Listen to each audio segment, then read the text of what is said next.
On May 1, 2025, after spending more than 20 years on death row, Jeffrey Glenn Hutchinson was executed by lethal injection in Florida. His crimes were as brutal as they were senseless, leaving a trail of devastation. In this video, we'll uncover what happened that day, his last meal, and his last words. But to understand what got him on death row in the first place, we need to go back to the night of September 11, 1998, to a quiet neighborhood in Crestview, Florida, where 4 lives were wiped out in a single night. Inside a small house, a woman and her 3 children were shot execution style in the head. No mercy, no chance to run. And the killer? It wasn't a stranger. It was someone they knew, someone they trusted, someone who lived under the same roof. The man was Jeffrey Hutchinson, a former Army Ranger who had once fought in the Gulf War. At the time, he was living with his girlfriend, Renee Flaherty, and her 3 children, Jeffrey, Amanda, and Logan. From the outside, their home seemed peaceful. Jeffrey and Renee had what looked like a good relationship. He cared about the kids, treated them like they were his own. He played with them, helped raise them, and was a part of their everyday lives. He loved the kids. He loved Renee. At least, that's what everyone thought. There weren't obvious red flags and no major fights that friends or family talked about. If something darker was brewing inside Jeffrey, he never let it show. Not until that night. Around 7 p.m., Renee made a casual call to a friend. The call started out normal and Renee sounded happy. Jeffrey was in the house too. At one point, her friend even heard Jeffrey in the background sounding cheerful. "Hey, Cindy, how are you?" Everything seemed fine. But by 7:30 p.m., everything changed. Renee called another friend, and this time her voice cracked the second she spoke. "We had a fight," she said. When her friend asked what happened, Renee admitted it was bad, really bad. They had a big fight, and Jeffrey had packed up some clothes, grabbed his guns, and stormed out. "He's gone," Renee said. She thought it was over. She thought the worst had already passed, but it hadn't. After storming out, Jeffrey didn't go far. He ended up at a local bar, a place where he and Renee were regular faces. But this time, he drank hard and vented to anyone who would listen. He told the bartender, someone who knew them both, that Renee was pissed off, and they just needed time to cool down. But he wasn't cooling down, not even close. Instead, he got back into his truck, a Mossberg 12-gauge shotgun sitting beside him, and drove home. Less than an hour after storming out, he walked back in and opened fire. Inside that small, quiet house, Jeffrey shot Renee first, once in the head. Then he moved from room to room, hunting down the children he had once tucked into bed. He found Jeffrey first, the oldest at just 9 years old. Jeffrey shot him in the chest, but the boy didn't die right away. So Jeffrey stood over him and fired again, this time a bullet to the head. Amanda, 7 years old, and Logan, only 4, never stood a chance. Each of them was killed with a single shotgun blast, ending their lives in an instant.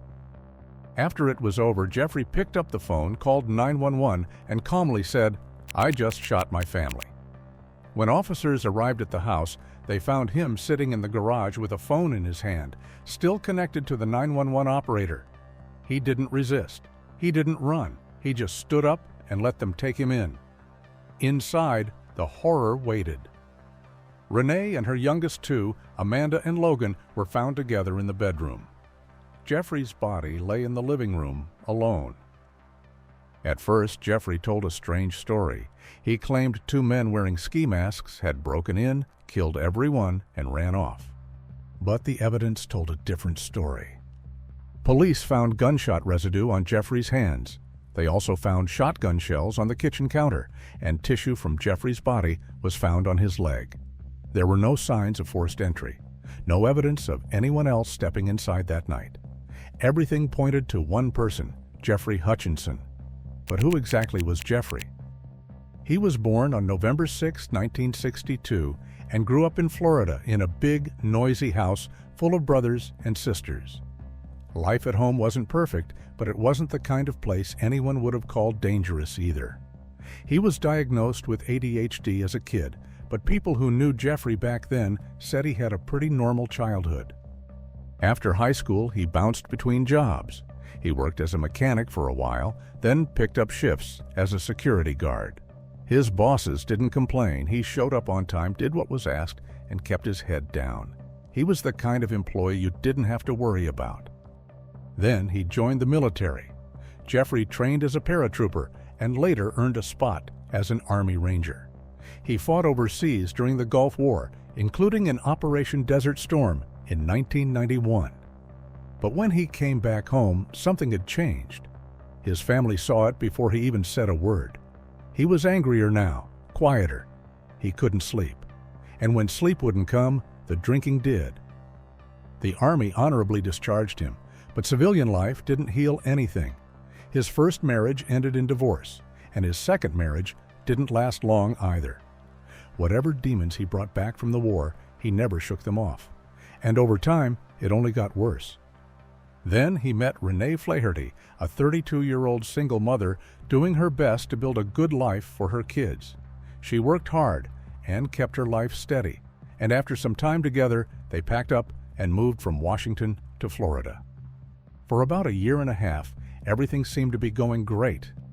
But under the surface, something inside Jeffrey was cracking, and on that night in September, it snapped. After the murders, Jeffrey's story kept changing. At first, he said he'd been drunk and blacked out.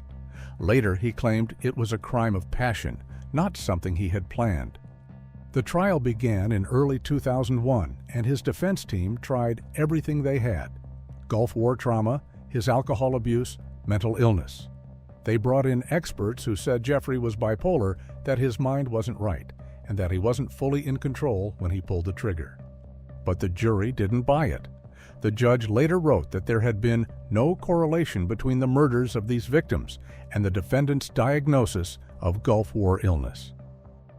Whatever Jeffrey had been through, it didn't explain what he did to Renee and her children.